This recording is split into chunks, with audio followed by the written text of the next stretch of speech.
সুপ্রিয় ছাত্রছাত্রীরা, এখন আমি যে বিষয়টা নিয়ে আলোচনা করব এটা খুবই ইন্টারেস্টিং একটা ইন্ডেক্স, যার নাম হচ্ছে নর্মালাইজড ডিফারেন্স ওয়াটার ইন্ডেক্স। শর্টে এটাকে NDWI বলে। কাল বিলম্ব না করে শুরু করছি। এই NDWI ইন্ডেক্সটা প্রথম প্রপোজ করেন গাও বো কাই 1996-এ। তারপরে এটার ডিফারেন্ট ডেভেলপার এটাকে আরও মডিফাই করে।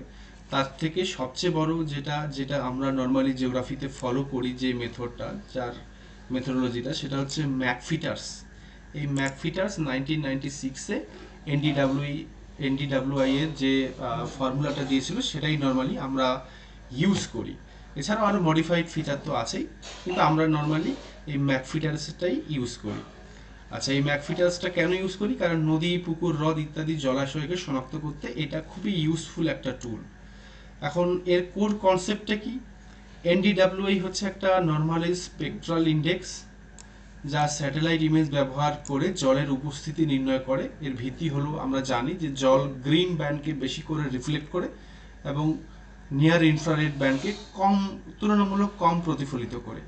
সেক্ষেত্রে এর নর্মাল যেটা ইউজুয়াল যে ফর্মুলাটা আমরা ইউজ করি সেটা হচ্ছে green minus near infrared divided by green plus near infrared. এটাতে গেল নর্মাল ফর্মুলা। এবার কোন স্যাটেলাইট সিরিজের ক্ষেত্রে কিভাবে প্রযোজ্য হবে, আমি নর্মালি দুটো উদাহরণ দিচ্ছি, তোমরা গুগল সার্চ করেও দেখতে পারো, কোনো সমস্যা নেই।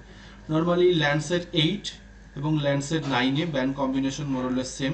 তো সেক্ষেত্রে যেহেতু ল্যান্ডসেট 8 এবং 9-এ, আমি 9 এখন ইউজ করব, ল্যান্ডসেট 9-এর গ্রিন ব্যান্ডটা আছে ব্যান্ড 3-তে এবং নিয়ার ইনফ্রারেডটা আছে ব্যান্ড 5-এ। তাহলে এক্ষেত্রে আমাদের ল্যান্ডসেট 8 এবং 9-এ ফর্মুলাটা হবে band 3 minus band 5 divided by band 3 plus band 5। আর যদি আমি সেন্টিনেল সিরিজ ইউজ করি, সেক্ষেত্রে সেন্টিনেলে গ্রিন ব্যান্ডটা আছে ব্যান্ড 3-তে আর নিয়ার ইনফ্রারেড আছে ব্যান্ড 8-এ। সেক্ষেত্রে সেন্টিনেলের ক্ষেত্রে ফর্মুলা হবে band 3 minus band 8 divided by band 3 plus band 8। আচ্ছা, এটার স্পেকট্রাল বিহেভিয়ার যদি একটু শর্টে বলি থিওরিটিক্যাল পার্সপেক্টিভে, তাহলে এরকম বলতে হবে যে ওয়াটারটা গ্রিন ব্যান্ডটাকে হাই রিফ্লেক্ট করে, নিয়ার ইনফ্রারেডকে লো রিফ্লেক্ট করে। ভেজিটেশন গ্রিন ব্যান্ডকে মিডিয়াম রিফ্লেক্ট করে, নিয়ার ইনফ্রারেডকে ভেরি হাই রিফ্লেক্ট করে।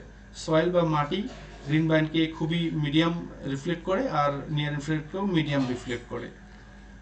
আচ্ছা, NDWI ভ্যালু ইন্টারপ্রিটেশনগুলো কি করব? নর্মালি NDWI যে ভ্যালুগুলো আসে সেটা -1 টু +1 এর মধ্যে ভ্যারি করে ইন জেনারেল। তো 0 টু 0.2 হচ্ছে ময়েস্ট সোয়েল, 0.2 থেকে 0.5 শ্যালো ওয়াটার, আর +0.5 টু +1 পর্যন্ত ডিপ ওয়াটার। এইটুকু হচ্ছে তার ভ্যালু রেঞ্জের ইন্টারপ্রিটেশন। কালারগুলো নর্মালি কালার যেটা হবে সেটা হচ্ছে কম্পারেটিভলি লাইট ব্লু থেকে ডার্ক ব্লুর দিকে যাবে। যত ডার্ক ব্লু হবে বুঝতে হবে যে NDWI এর ভ্যালু তত হাই। কোন কোন জায়গায় আমরা এগুলো ইউজ করি? ফ্লাড ম্যাপিং এর ক্ষেত্রে, wetland monitoring, agriculture water analysis, climate change, time series analysis মানে বন্যা বিশ্লেষণ, জলাভূমি পর্যবেক্ষণে আমরা এটা ইউজ করি, কৃষিতে জলের অবস্থান নির্ণয় করি, জলবায়ু পরিবর্তন এবং গবেষণাতে ইউজ করি এবং সময়ভিত্তিক বিশ্লেষণে ইউজ করি। তো এটা গেল NDWI এর থিওরিটিক্যাল পার্ট। এবার আমি প্র্যাকটিক্যালি কিভাবে QGIS এ NDWI ক্যালকুলেট করব সেটা আমি তোমাদের দেখিয়ে দেবো এখন। তার জন্য আমাকে একটা স্যাটেলাইট ইমেজ লাগবে। আমি প্রথমে QGIS-টা খুলে নিলাম। আচ্ছা, আমি এক্ষেত্রে সুন্দরবনকে ইউজ করব, কারণ সুন্দরবনের ওই জায়গাগুলোতে ল্যান্ড এবং ওয়াটার দুটোই খুব প্রমিনেন্টলি আছে। সেই জন্য কম্পারেটিভলি বা তুলনামূলক ভালো বোঝানোর জন্য আমি সুন্দরবনের সিরিজগুলো ইউজ করব। তো আমি চলে যাব, যেহেতু এটা রাস্টার ইমেজ, অ্যাড রাস্টার লেয়ার, চলে যাব। এই যে এটা হচ্ছে সুন্দরবনের স্যাটেলাইট ইমেজটা আমি ডাউনলোড করেছি ল্যান্ডসেট 9-এর, রিসেন্ট, এটা 2026-এর ইমেজ এটা। তো আমার লাগবে হচ্ছে ব্যান্ড 3 এবং ব্যান্ড 5। তো আমি দুটোকেই কন্ট্রোল প্রেস করে সিলেক্ট করে নেব, ব্যান্ড 3 এবং ব্যান্ড 5 আমি অ্যাড করে নেব, ক্লোজ করে নেব। তো এটা হলো আমার সুন্দর, দেখতে পাচ্ছ এই যে ডেল্টাগুলো, এই যে সুন্দর বোঝা যাচ্ছে। তো এটা হচ্ছে আমার ব্যান্ড 3, আমি দেখে নেব। উপরেরটা হচ্ছে ব্যান্ড 5, নিচেরটা ব্যান্ড 3। ওকে, তো ওই আগের মতোই একই ফর্মুলা, জাস্ট চলে যাব রাস্টারে, এখান থেকে রাস্টার ক্যালকুলেটর। এবার আমার ফর্মুলা কি আছে ল্যান্ডসেট 9-এর ক্ষেত্রে? ল্যান্ডসেট 9-এর ক্ষেত্রে আমার ফর্মুলা আছে band 3 minus band 5 divided by band 3 plus band 5। তো সেক্ষেত্রে আমি এখানে প্রথমে ফার্স্ট ব্র্যাকেট দিয়ে নেব, দেন ব্যান 3 ডবল ক্লিক করব, band 3 minus band 5 bracket close করে দেব, ডিভাইডেড বাই দেব, আবার ফার্স্ট ব্র্যাকেট ওপেন করব, band 3 plus band 5 bracket close করে দেব, আর এটা একটা লোকেশন দিয়ে দেব, লোকেশন দেব আমি দিস পিসিতেই রেখে দিই বা ডেস্কটপেও রেখে দিতে পারি। ডেস্কটপে আমি একটা নাম দিয়ে দিচ্ছি NDWI। ওকে, ফাইল নামও দিয়ে এটা এর ভিতরে ক্লিক করে নাম দিয়ে দিচ্ছি NDWI। ওকে, সেভ করে নিচ্ছি। এইবারে আমি এটাকে ওকে করে দেব। দেন আমার ক্যালকুলেটিং রাস্টার এক্সপ্রেশন হচ্ছে, একটু সময় নেবে। এই যে হয়ে গেল, আমার রাস্টার ক্যালকুলেশন কমপ্লিট। এবার এই ব্যান্ড দুটোকে আমি জাস্ট অফ করে দেব, আর এটাকে ডাবল ক্লিক করে নেব, করে এই যে রেন্ডার টাইপ আছে সিঙ্গেল ব্যান্ড গ্রে, এটাকে আমি করে দেবো single band pseudo colour. Colour র্যামটা এইটা ঠিক আছে, কিন্তু আমি একটু ব্লু যেহেতু এটা দেখাবো, তো ব্লুটার এখানে ক্লিক করব, ব্লু দেব একটু সিলেক্ট করে, প্রথমে একটু হালকা ব্লু দেব, তারপরে তুলনামূলকভাবে আমি এটাকে ডার্ক করে দেবো একটু শেষের দিকটাতে। ওকে, পারফেক্ট। এইবারে আমি ওকে করব, দেন আচ্ছা এখানে একবারে করে দিই, মোডটা যে আছে না কন্টিনিউয়াস, এটাকে ইকুয়াল ইন্টারভাল করে দেবো, ক্লাসিফাই আমি করে দেবো, আচ্ছা 5টাই থাক, দেন অ্যাপ্লাই।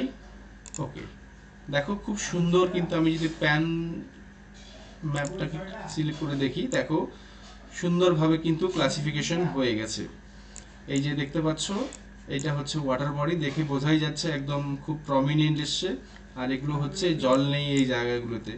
ওকে, এবার আমি ভ্যালুগুলো কিভাবে বুঝবো, যদিও আমার এখানে লেজেন্ডের ভ্যালু অলরেডি চলে এসছে, -0.4 থেকে শুরু হয়ে -0.2, দেন -0.8, 0.07, 0.2।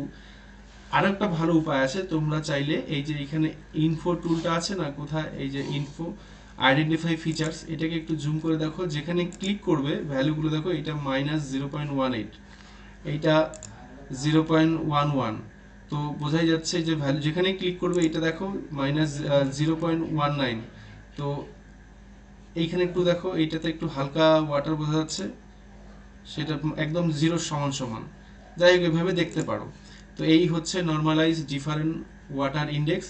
আরেকটা জিনিস যেটা তোমরা এখান থেকে চাইলে এই ভ্যালুগুলোকে না এক্সট্র্যাক্ট করা যায়, ওয়াটার ভ্যালু পিক্সেলগুলোকে এক্সট্র্যাক্ট করা যায়। তার জন্য আবার কি করতে হবে, রাস্টারে যেতে হবে, রাস্টার ক্যালকুলেটর, দেন এই যে এইবারে NDWI আছে না, এটাকে ডাবল ক্লিক করে নেবে, করার পরে এখানে আমি ওকে প্রম দেব যে তুমি সেইগুলো ভ্যালুকে আমাকে এক্সট্র্যাক্ট করে দাও যেগুলো 0.1-এর বেশি আছে, 0.1-এর বেশি যেগুলো আছে।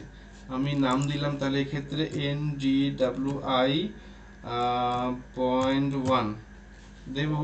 এবার দেখো ওকে করে দেব, একটু সময় নেবে। এই যে দেখো হয়ে গেল, এগুলো যতগুলো দেখতে পাচ্ছ প্রত্যেকটাই হচ্ছে 0.1-এর বেশি আছে এই পিক্সেলগুলোতে। তার মানে এগুলো যদি তুমি এটাকে আবার সিঙ্গেল ব্যান্ড সিউডো করে দাও, তাহলে দেখতে পাবে, আমি যদি এটাকে গ্রিন করে দিই, দেখো এই যে দেখতে পাবে শুধুমাত্র ও যেগুলোতে ইয়ে আছে, মানে 0.1-এর বেশি ভ্যালু আছে সেগুলোকেই দেখাচ্ছে। তো এইভাবে কিন্তু এখান থেকে তোমরা ওয়াটার পিক্সেলগুলোকে এক্সট্র্যাক্ট করতে পারো। তো এটা তো গেল অন্য প্যারামিটার। আমি এটাতে আসি, দেখো এইভাবেই আমরা NDWI ক্যালকুলেট করি QGIS এ। আশা করছি তোমাদের কোনো সমস্যা হবে না, এইভাবেই তোমরা ক্যালকুলেট করো। ভালো থেকো, পরের ভিডিওতে দেখা হচ্ছে অন্য কোনো ইন্ডেক্স নিয়ে। থ্যাংক ইউ, সকলে ভালো থেকো, ধন্যবাদ।